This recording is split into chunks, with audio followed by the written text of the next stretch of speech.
So today I want to do something a little bit different. I'm going to talk about the seasonal change and houseplants because I think a lot of people get confused about this and things happen and they're unhappy and they don't know why and why. Let's talk about it. The shift into fall is an excellent opportunity to kind of zone in on your plants. Pay a little extra attention. Okay, the shifts of the seasons are always very interesting times for people and plants. So right now we're moving from summer into fall, and a few things happen when the seasons change.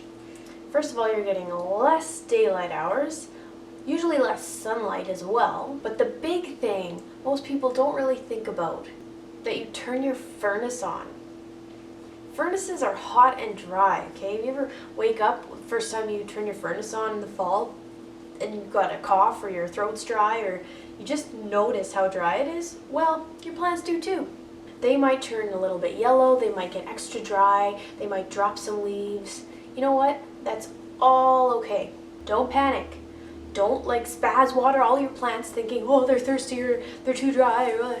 It's natural for plants to lose some foliage when the seasons change, especially into fall and winter, because they're getting less light. They can't support as much foliage or growth. They're going to grow less, generally speaking.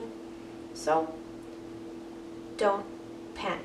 The other thing that's really important is adjusting your watering schedule. Your plants probably won't need as much water throughout the fall and winter months. If you overwater, you're making them much more susceptible to mildewy diseases. They're just not getting the same kind of light or heat. So they don't need as much water.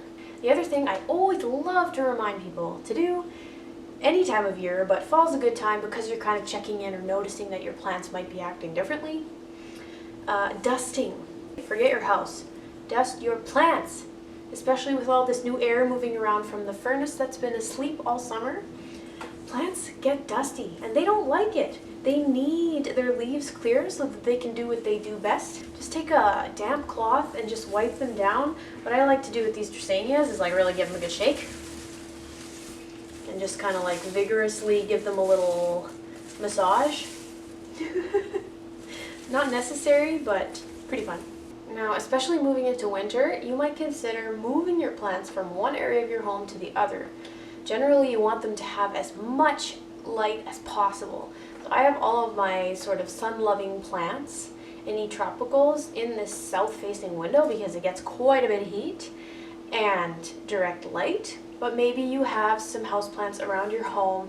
It works fine in the summer, and then they start to look really sad once the fall and the winter hit. Consider moving them into a brighter area in your home. Or if they're near a vent, back to the furnace thing, that really takes a toll on plants, okay?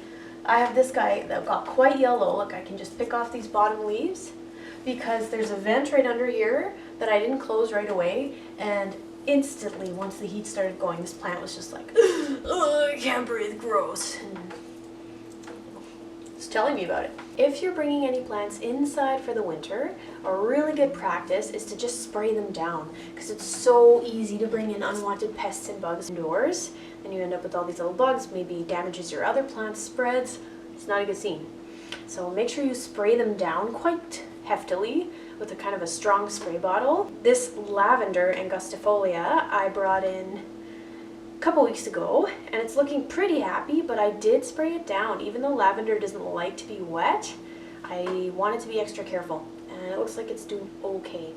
Another thing you can do if you're taking a large plant indoors, I will be taking a mandevilla inside probably within the next week here, is prune them back. If you prune them back, it makes it a little bit easier for the plant to manage itself. It doesn't want a lot to deal with. It's already got a changing environment to adapt to, and it's not naturally going to be used to being indoors.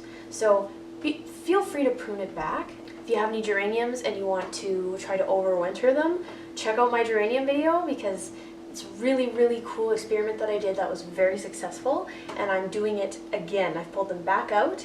They're currently drying off in my garage in brown paper bags, and they will be spending the winter in my cold room inside an aerated box. If you have any other questions about the transition into fall, feel free to ask. Next week I'm going to be doing a video on Echinacea purpurea, very well known, native perennial to North America. Have a nice week. Love me and my avocado tree. Oh, don't forget to go outside and enjoy the fall colors. God.